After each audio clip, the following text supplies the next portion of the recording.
আসসালামু আলাইকুম। আশা করি আপনারা সবাই আল্লাহর অশেষ রহমতে অনেক ভালো আছেন এবং আমিও আপনাদের দোয়ায় আল্লাহর অশেষ রহমতে অনেক ভালো আছি। আজকে আমি যাচ্ছি শ্রীমঙ্গল থেকে কোথায় নিজেও জানি না। কিন্তু দেখি কোথায় যাওয়া যায়।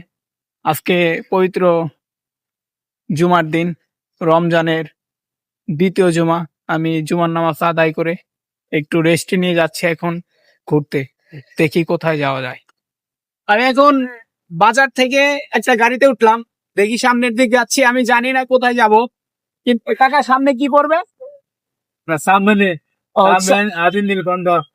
চামেল আদিল নিখন্ড। আমি সামনে যেইখানে আমার ভালো লাগবে আমি সেইখানে নেমে যাব। আমি একটা সুন্দর রাস্তা দেখে নামলাম, যেই রাস্তার ডাইনে বাঁয়ে আপনার যেই দিকে তাকাবেন শুধু চা বাগান আর চা বাগান, আর মাঝখান দিয়ে সুন্দর একটা রাস্তা বয়ে গেছে। চা বাগানের মাঝখান দিয়ে রাস্তাটা এই কারণে দিয়েছে যেন মানুষজন এইখানকার চা বাগানের সৌন্দর্য দেখতে পারে, আর এইখানে পর্যটকরা এসে যেন ভালো ভালো ছবি উঠতে পারে, সুন্দর সুন্দর ভিডিও ধারণ করতে পারে। এই কারণে রাস্তাটা দিয়েছে এইখানে। আর দেখেন কত সুন্দর আমার চারিপাশ। এইখানে আমি ব্যতীত অন্য কেউ নাই ভাই, আমি ব্যতীত অন্য কেউ নাই। আমি অনেক সামনে আসার পরে দেখি দুইটা ভাই একটি চা বাগানের ভিতরে এসে ছবি উঠতেছে। আমি এখন ভাইদের কাছে যাব যে এটা কোন জায়গা, আর ভাইরা কি এখানকার লোকাল লাগে। ভাই কেমন আছেন আপনারা?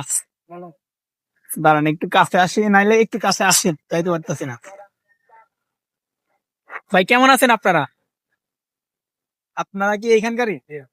ও আচ্ছা, ছবি উঠতেছেন না ভিডিও করতেছেন? ও আচ্ছা, ভালো লাগলো অনেকক্ষণ পরে হচ্ছে মানুষকে দেখে। মানে একদমই তো লোকজন নাই এখানে, তাই না? সামনে ও আচ্ছা। সেখানে তো ফিট এখানে গেছে। ও, তো ভাই আমার ভিডিওটাতে একটু লাইক কমেন্ট শেয়ার করতে বলেন। ভিডিওটা লাইক কমেন্ট শেয়ার করে দিলেন সবাই। ধন্যবাদ ভাই। ঠিক আছে ভাই, আপনাদের মূল্যবান সময় নষ্ট করলাম। হ্যাঁ ভাই। ভাইরা এখানে হচ্ছে ছবি উঠতেছে, আর অনেকক্ষণ পরে আমি মানুষজনের দেখা পাইলাম, কারণ আশেপাশে একদমই লোকজন নাই, একদমই লোকজন নাই, শুধু চা বাগান, চা বাগান, চা বাগান। আর মাঝখান দিয়ে যে গাছগুলো আছে এই গাছগুলোর নাম আমি জানি না। মোটামুটি আজকে অনেক ঘোরাঘুরি করলাম, ঘোরাঘুরি শেষ, এখন আসরের আজান দেবে। আমি যাচ্ছি আমার গন্তব্যস্থলে। কিন্তু যে এইখানে চা বাগানের সবুজ, এইটা কিন্তু ভুল। এইখানে অনেক গাড়ি ঘোড়া আছে, যেই গাড়ি ঘোড়াতে সবুজ ঘাস লাগানো আছে। আর দেখতে পাচ্ছেন আমি এখন একটা গাড়িতে আছি, সেই গাড়িতে কত সুন্দর সবুজ ঘাস লাগানো হচ্ছে। আচ্ছা আঙ্কেল, এইখানকার যে চারিপাশে সবুজ, আমার হচ্ছে গাড়ির দেখতেছি সবুজ, আপনাদের রোড কি সবুজ নাকি? আচ্ছা, মানে এভরিথিং সবুজ। আমার ঘোরাঘুরি শেষ আজকের। সো আমি এখন যাচ্ছি রুমে। ভালো থাকবেন।